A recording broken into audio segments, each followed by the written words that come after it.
우리 하나님 말씀 시편 2편입니다. 제가 한 절 한 절 이렇게 보면서 같이 말씀을 나누도록 하겠습니다. 시편 2편은 다윗의 시편으로 그렇게 우리가 이해하면 되겠습니다. 명확하게 다윗이 썼다라는 표현은 없지만 전체적인 내용상 다윗이 쓴 시편으로 우리가 볼 수 있겠습니다. 자, 1절 말씀 우리 같이 보십니다. 어찌하여 이방 나라들이 분노하며 민족들이 헛된 일을 꾸미는가. 이방 나라는 어떤 나라를 말하냐면 다윗 왕국을 반대하는, 예수 그리스도의 나라를 반대하는 모든 세상의 적대 세력들을 말합니다. 즉 시편이 기록될 당시에 유대 나라를 대항하는 주변 국가들을 말하지만 궁극적으로는 예수 그리스도의 나라를 대항하는 세상의 모든 나라들을 이방 나라들이다, 그렇게 표현합니다. 그 이방 나라들의 특징은 두 가지가 있습니다. 첫 번째로 분노한다, 그렇게 되어 있습니다. 그리고 헛된 일을 꾸민다, 이것이 이방 나라의 특징입니다. 예수 그리스도를 적대하는 세력들의 두 가지 특징은 분노가 넘쳐나 있습니다. 어떻게 하면 저 예수 그리스도의 나라를 무너뜨릴까? 어떻게 하면 하나님의 교회를 무너뜨릴까? 그것이 이방 나라의 첫 번째 특징이고, 두 번째는 그런데 그 모든 일이 어떤 일인가? 헛된 일이다. 다 헛수고다. 결국은 예수 그리스도의 나라, 하나님의 나라의 왕국은 궁극적으로 성취되고 이루어질 것이다. 그렇게 성경은 말씀하고 있습니다. 자, 이방 나라 그리고 민족들 다 같은 개념입니다. 동일한 표현인데 다른 단어로 표현하고 있을 뿐입니다. 자, 2절입니다. 세상의 군왕들이 나서며 관원들이 서로 꾀하여 여호와와 그의 기름 부음 받은 자를 대적한다 라고 말씀합니다. 자, 세상의 군왕들 그리고 관원들은 역시 이방 나라들과 민족들이 같은 개념인데 다른 단어로 표현한 것처럼 세상의 군왕들과 관원들도 같은 의미입니다. 자, 이방 나라의 통치자들이 누군가? 세상의 군왕들과 관원들이 이방 나라를 움직이는, 즉 예수 그리스도를 적대시하는 세력들의 타락한 지도자 그룹들을 말하는 것입니다. 자, 그들이 서로 어떻게 해요? 여호와와 그의 기름 부음 받은 자를 대적한다. 그것이 그들의 일입니다. 하나님을 대적하고 하나님이 세우신 지도자를 쓰러뜨리기 위해서 그들이 서로 세상에 분노하고 헛된 일을 꾸미는 것이 세상의 군왕들과 관원들이 하는 일이다. 예수 그리스도께서 이 땅에 오셨을 때도 서기관과 바리새인들, 그 시대의 왕들이 얼마나 예수 그리스도를 잡아 죽이고 무너뜨리기 위해서 애썼는가, 그렇게 우리가 생각해 보시면 되겠습니다. 3절 말씀입니다. 우리가 그들의 맨 것을 끊고 그의 결박을 벗어버리자 하는도다. 자, 우리가는 이방 민족들 그리고 세상의 군왕들과 관원들을 말하는 것입니다. 자, 그들이 어떻게 해요?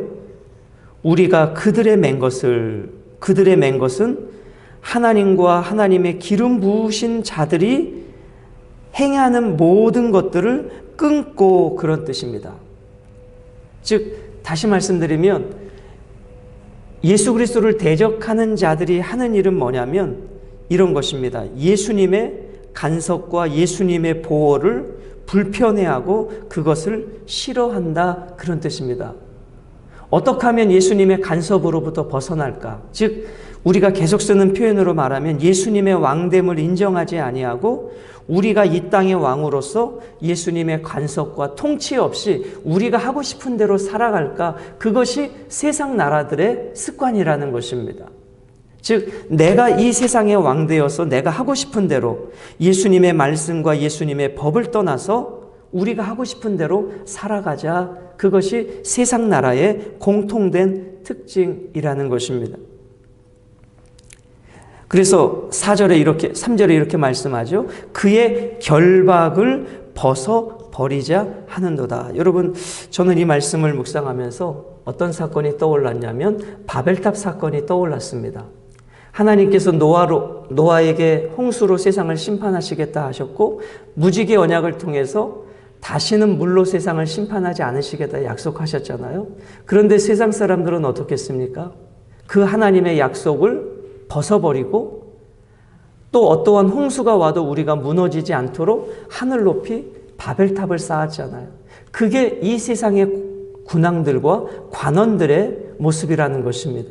하나님의 말씀을 신뢰하지 아니하고 자기가 왕되어서 자기 세계를 만들어가는, 그래서 우리가 더 높은 바벨탑을 쌓아가면 우리는 안전할 것이다. 그것이 이 세상 사람들의 영적인 타락상이요 특징이다라는 것을 시편에서도 말씀해주고 있습니다. 자, 4절에 보시면 이제 단어가 어디로 옮겨가냐면 하늘로 옮겨갑니다. 지금 1절부터 3절까지는 세상이었어요. 그런데 하늘의 하나님이 이 세상의 관원들이 하나님의 말씀을 떠나서 자기가 왕되려고 하는 이 세상을 살펴보면서 어떡하십니까? 하늘에 계신 이가 웃고 그들을 비웃는다, 그런 뜻입니다. 하나님의 말씀을 떠나 바벨탑을 쌓는 그 모습을 하늘의 하나님이 보시면서 얼마나 그들을 비웃었을까요? 너희들이 바벨탑을 쌓으면 될 것 같지? 안 돼. 그래서 하나님께서 언어를 혼잡게 하시니까 그들의 모든 수고가 어떤 수고가 됩니까? 헛된 수고가 되어집니다. 그렇습니다, 여러분. 우리가 하나님의 말씀을 떠나서 내가 이 세상에 높은 바벨탑을 쌓으면 모든 것이 될 것 같지만 결국은 하나님을 떠난 인생은 다 그 모든 수고가 헛수고다, 헛수고다. 아무리 높은 바벨탑을 쌓아도 그 수고는 헛된 수고다라는 것입니다. 5절 말씀해 보면 그때에 분을 바라며 진노하사 그들을 놀랍게 하여 이르시기를. 이 세상에서 하나님의 말씀을 떠나 자기가 왕되어 살아가는, 그리고 바벨탑만 쌓기만 하면 우리는 안전해 라고 생각하는 그들을 보면서 하나님은 몇 가지로 하나님의 감정을 표현하십니다. 첫 번째로는 허허 웃으시고, 그 다음에 비웃으시고, 그 다음에요 그들에게 분을 바라고 진노하시고 그들을 놀랍게 하신다. 그것이 하나님의 역사다라는 것입니다. 여러분, 세상과 하늘은 대조적입니다. 인간이 아무리 이 세상에서 바벨탑을 쌓아도 하늘 아래 있습니다. 여러분과 제가 아무리 이 세상에서 잘나도 하나님의 손아귀에 있다는 것입니다. 그러므로 늘 하늘 아래서 우리는 겸손하고 겸손해야 된다. 하나님의 왕되심을 인정해야 된다. 내가 아무리 세상의 군왕과 관원들처럼 잘 나간다 할지라도 결국은 하늘 아래에 있는 존재다라는 것을 시편 기자는 말씀하고 있는 것입니다. 자, 6절 말씀입니다. 내가 나의 왕을 내 거룩한 산 시온에 세웠다 하리로다. 내가 나의 왕을 내 거룩한 산 시온에 세웠다. 여기서 나의 왕은 내가 섬기는 왕을 말하는 것이 아니라, 이것은 조금 문맥적으로 이해를 잘 하셔야 돼요. 나의 왕, 나보다 위에 있는 내가 섬겨야 할 왕, 그 왕을 말씀하는 것이 아니라 내가 세우고 나에게 속한 왕, 그런 왕을 말합니다. 즉 여기서는 이 6절을 말씀하고 있는 화자가 누구냐면 하나님이에요. 그러니까 인간이 말하는 표현이 아니라 하나님이 말씀하는 것을 표현하고 있기 때문에 내가 나의 왕을, 즉 여기서 나의 왕은 누구를 말씀하냐면 예수 그리스도를 말씀하는 거예요. 그러니까 성부 하나님께서 성자 예수님을 내 거룩한 산 시온에 세웠다, 그런 뜻입니다. 자, 이것은 문맥적으로 이해를 잘 하셔야 됩니다. 하나님께서 이 세상의 군왕들과 나라들이 하나님을 대적하는 세상의 나라를 만들어 가잖아요. 그러니까 하나님께서 진정한 왕이신 예수 그리스도를 이 세상에 보내셔서 하나님의 나라를 이루어 가게 하셨다, 그런 뜻이라는 것입니다. 이해가 되시죠? 이 말씀이? 그러면 내가 나의 왕을, 하나님께서 예수 그리스도를 어디에 세우셨다? 거룩한 산 시온에 세웠다. 그 시온이 어디입니까? 예루살렘을 말하는 것이죠. 예루살렘에 무엇이 세워졌습니까? 구약에는 솔로몬 성전이 세워진 곳이 예루살렘 시온이고, 예루살렘이 있는 그 산을 시온산이라고 합니다. 시온산에 예루살렘이 세워진 거예요. 그 시온산은 어디를 말합니까? 구약시대에 아브라함이 예수 그리스도의 십자가 사건을 예표하는 이삭을 제물로 드리잖아요. 그 모리아산, 그 모리아산이 어디에 있었는가? 이 시온산에 있는 것입니다. 즉 그러므로 구약의 아브라함이 이삭을 순종하여 제물로 바치는 그 사건은 예수님의 십자가 사건을 예표하는 사건이거든요. 그곳이 모리아산인데 그곳에 십자가가 세워지고 그곳에 구약의 솔로몬 성전이 세워지는 곳입니다. 그래서 구약은 신약의 예표고 신약은 성취다. 자, 그리고 이 시온산은 무엇이 세워졌습니까? 십자가가 세워졌을 뿐만 아니라 교회가 세워진 곳입니다. 그 예루살렘에 초대교회가 세워졌습니다. 그 영적인 흐름들이 그렇게 가고 있는 것입니다. 하나님께서 예수 그리스도를 거룩한 산 시온에 세웠다. 자, 그러면 여기서 우리는 거룩을 다시 한번 생각해 봐야 됩니다. 거룩이 뭐냐? 거룩은 장소가 아닙니다. 하나님이 임재하신 곳이 거룩입니다. 하나님께서 모세를 부르실 때 모세야 내가 선 땅은 거룩한 곳이니 신을 벗으라 했잖아요. 그러면 그 광야가 거룩한 땅이라는 개념이 아니라 하나님이 그 앞에 임재하셨으니 그것이 거룩이라는 것입니다. 어떤 장소가 거룩이 아닙니다. 그러므로 이 예배당이라고 하는 공간이 거룩한 곳이 아니라 우리가 예배할 때 이곳에 임재하신 성령님이 계시기에 이곳이 거룩한 곳이고, 여러분의 가정 속에 성령님이 임재하실 때 여러분의 가정이 거룩한 곳이고, 내 삶 속에 성령님이 임재하실 때 내 삶이 거룩한 것이 되는 것입니다. 주일날 이렇게 설교를 마무리하면서 말씀드렸어요. 교회만 다니지 말고 교회가 되라. 그 교회만 다니지 말고, 그 표현은 공간적인 것을 말하는 것입니다. 내가 예배드리는 공간에 있다고 해서 내가 거룩해지는 것이 아니라 내가 성령님의 임재하심 앞에 있을 때에 내가 교회가 되는 것이고 내가 거룩해지는 것이다. 그러므로 여러분이 오늘 하루를 살아가실 때 성령님과 동행하면 내가 교회가 되는 것이고 내 걸어가는 발자취가 거룩한 삶이 되어지는 것이다. 내가 종교를, 기독교를 가지고 있다고 해서 거룩해지는 것이 아니라 주님과 함께 동행하는 그 삶이 거룩한 삶이다. 오늘 6절은 그러한 의미로 우리의 삶에 적용해 보실 수 있겠습니다. 7절입니다. 내가 여호와의 명령을 전하노라. 여호와의 명령을 전하노라. 여호와께서 내게 이르시되 너는 내 아들이라. 자, 6절부터는 이제 누가 말씀하고 있냐면 하나님의 아들 예수 그리스도께서 그 화자로 말씀하고 계신 게 6절부터 9절이에요. 4절부터 6절까지는 하나님이 말씀하신 주체적인 표현이라면 7절부터 9절은 예수 그리스도께서 말씀하시는 표현이다. 그렇게 이해를 하셔야 되겠습니다. 내가 여호와의 명령을 전하노라. 여호와께서 내게 이르시되, 예수님이 말씀하시되 너는 내 아들이라. 오늘 내가 너를 낳았다.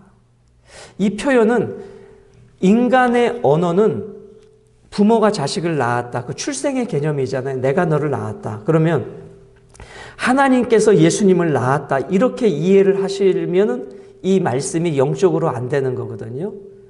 예수님은 하나님이 만드신 피조물이 아니잖아요.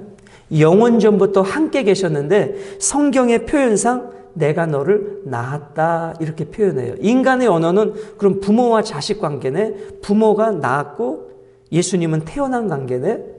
우리의 언어적 문화적 환경은 그런 개념인데 성경은 인간이 이해할 수 있도록 쓴 언어잖아요.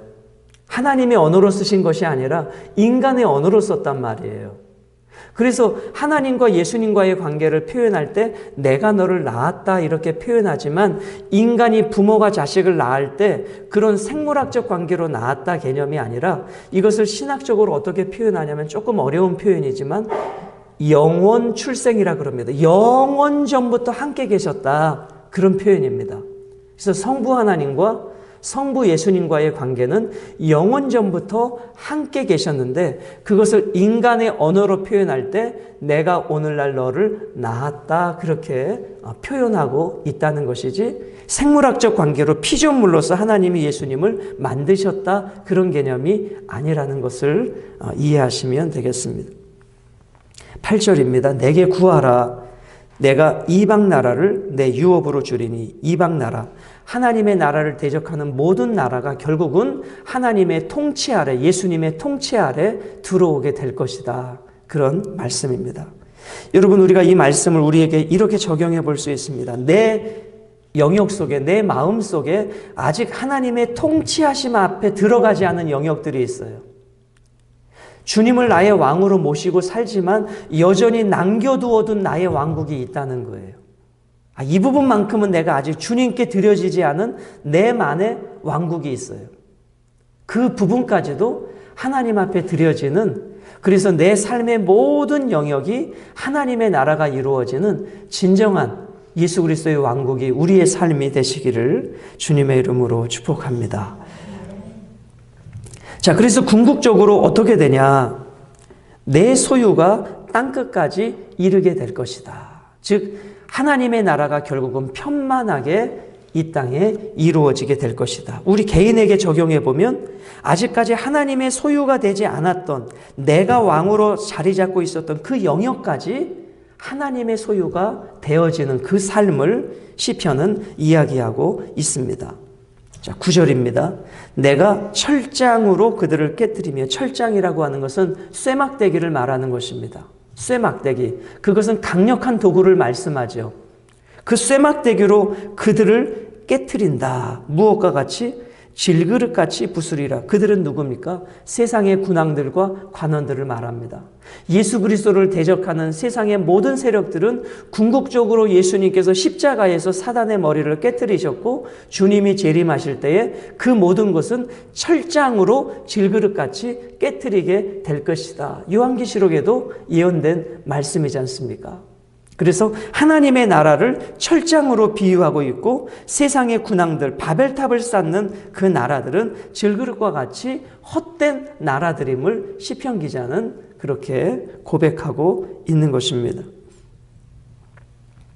10절입니다. 그런즉 군왕들아, 너희는 지혜를 얻으며 세상의 재판관들아. 우리가 2절에 이방과 민족들, 세상의 군왕들, 관원들 다 같은 표현입니다. 같은 표현인데 우리가 국어를 표현할 때 동일한 의미인데 같은 단어를 안 쓰잖아요. 다른 표현으로 쓰듯이 성경도 그렇게 기록을 하고 있다는 것을 이해하시면 되겠습니다. 그런즉 군왕들아, 너희는 지혜를 얻으며 세상의 재판관들아, 너희는 교훈을 받을지어다. 무슨 교훈을 받아요?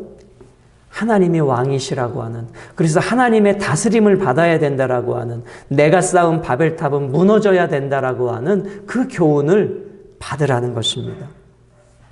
11절, 여호와를 경외함으로 섬기고 떨며 즐거워할지어다. 이것이 오늘 우리의 삶의 자세입니다. 두 가지입니다. 시편 기자는 이렇게 말해요. 경외한다. 이 경외는 두 가지로 표현됩니다.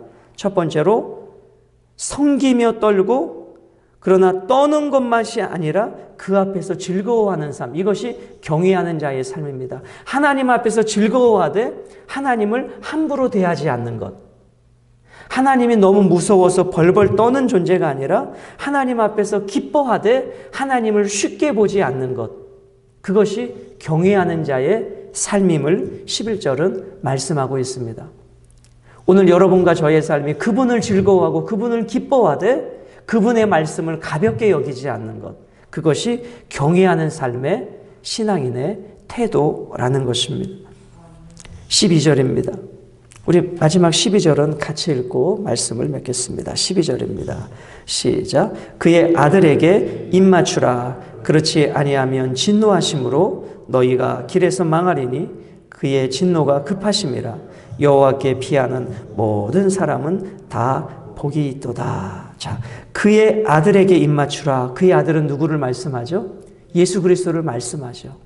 그럼 여기서 우리가 오늘 말씀을 맞추면서 입맞추라, 이 단어 속에 담겨져 있는 세 가지 의미를 생각해보고 마치겠습니다. 입맞추다, 그의 아들에게, 예수 그리스도에게 입맞추라. 그 입맞추라의 의미가 뭘까? 첫 번째로 입맞추라의 의미는 받아들이라, 그런 뜻입니다. 누구로 받아들이라? 왕으로 받아들이라는 것입니다. 그의 아들에게 입맞추라 의미는 예수를 왕으로 받아들이라. 너가 왕이 아니라 예수 그리스도가 너의 왕으로 받아들이라. 그게 입맞추라 속에 담겨진 첫 번째 의미입니다. 그리고 입맞추라 속에 담겨진 두 번째 의미는 그를 사랑하라. 사랑하는 자에게 입맞추죠. 그래서 신약시대에 바울의 서신서에 보면 너희가 거룩하게 입맞추라 그런 뜻이 있잖아요. 공동체 성도들끼리 사랑하라 그런 뜻입니다. 그래서 입맞추라의 두 번째 의미는 사랑하라입니다. 세 번째 마지막 의미는 그에게 충성하라입니다. 너가 입맞추는 그 왕을 사랑하고 그에게 충성하라. 그것이 입맞추라의 의미입니다. 이것이 이 땅을 살아가는 여러분과 저의 삶입니다. 내가 왕이 아니라 그분이 나의 왕으로 받아들이고 그분을 사랑하고 그분에게 충성하는 것이 이 땅을 살아가는 우리 성도들의 마땅한 삶이다. 시편 기자는 그렇게 고백하고 있습니다. 만약 우리가 이 땅에서 그렇게 살지 아니하면 어떻게 된다고요? 진노하심으로 너희가 길에서 망할 것이다. 그리고 그의 진노가 어떻다고요? 급하시다. 즉 시간이 많지 않다는 것입니다. 여러분, 우리가 얼마나 시간이 빠른가.